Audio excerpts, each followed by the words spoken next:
Hello everyone and welcome to my tutorial video. This one's going to be on room creations.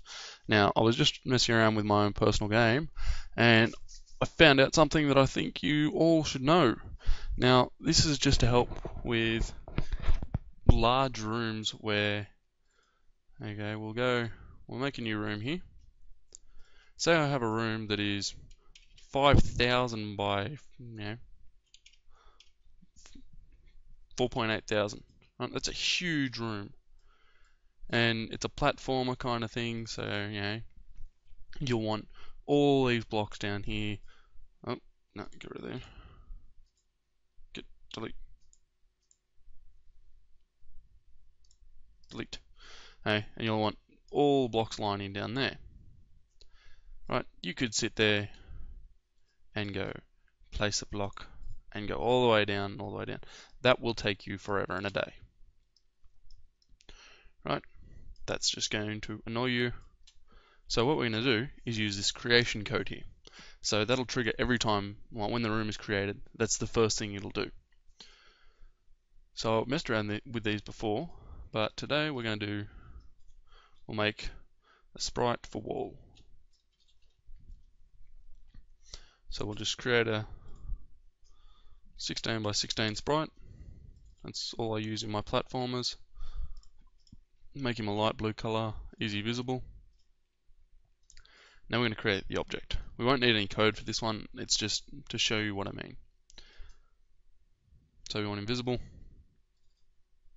Where's our room? This one. Okay. So we'll come into our creation code here, and we're going to go yy equals 0, and then we're going to use it all in here. So repeat. Now, as you can guess, this will repeat whatever code comes next. So now we want to tell it how much we want to do it by. So what we're going to have to do is go repeat room height, because we're just doing the height for this one. Room height divided by 16. So then no matter what room you've got, no matter how big the room is, no matter if you change the room, it'll automatically change it to room height divided by 16. Open the parentheses. I'll just have the closing ones down here. So now, instance create. You should all know what this one does. It'll create an instance anywhere in the room, depending on where we tell it. So we want to create it at 0. So in this top left-hand corner, and remember our origin for the wall, I didn't change it, so it's in that top left-hand corner. So it'll be that top box there, 0. And then for y, we want it to yy, because that equals 0 at the moment. And then we want it to create O wall. That's all well and good. So if you had a look at that, it'd create an instance there in that top corner. But we don't want it to just do that. We want it to build a wall down the side. So if we go yy plus equals 16, the height of this object, what it'll do is it'll go create an instance there, add 16, create one there, and it'll do that all the way down the side. So what we need, we'll put our little player dude in here. Oh, no, we won't. We'll just create a object. We'll call it mouse, just so we can move around everywhere. Don't mind all this. X equals mouse X, Y equals mouse Y. I'll just tell you what this part does. Pretty much its X and Y location, that sprite will follow the mouse. Easy and simple. We'll go ahead and put him in our room.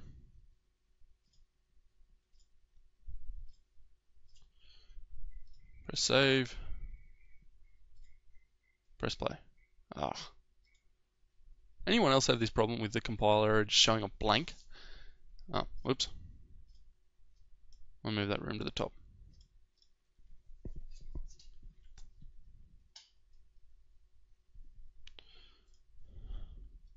And we want to add a view. I don't know if I've touched on views before, but we will as well.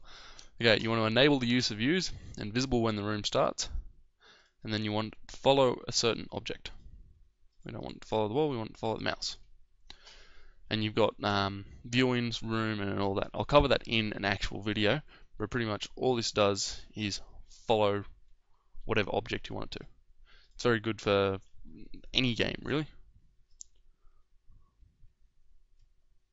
Here we go, now it's a bit smaller. So we'll take our little dude this way, and if you look, there's the wall. So if we go all the way down as well, as far as we can go, there it is there.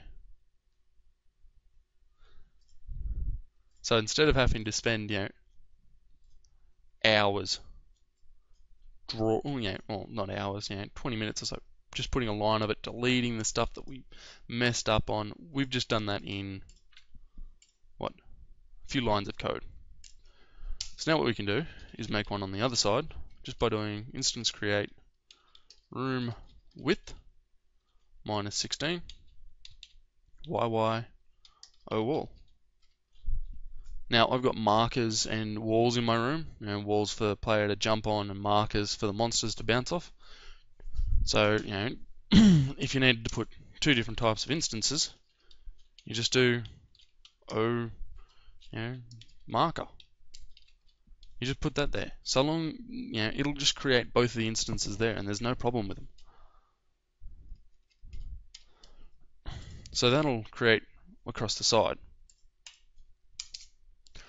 Now, this is going to be fun. You also want to go XX for across the bottom and across the top, or only across the bottom. So repeat room width divided by 16, and it's the same thing. Instance create XX, and then room height minus 16 because we're doing along the bottom. XX. Oops. I forgot something there. O wall. XX plus equals 16. Boom. There we go. Now we have a bottom floor. So if we come back in here. Sorry, just got a cough that's trying to take me with it. We'll come in here. We'll go all the way to the left here. Yep. All the way down. Yep. And all the way across.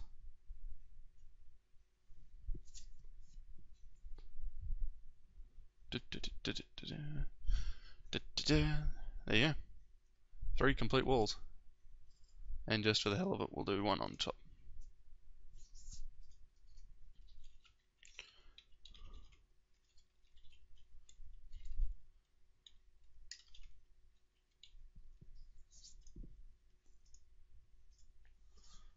Da da da da da da da.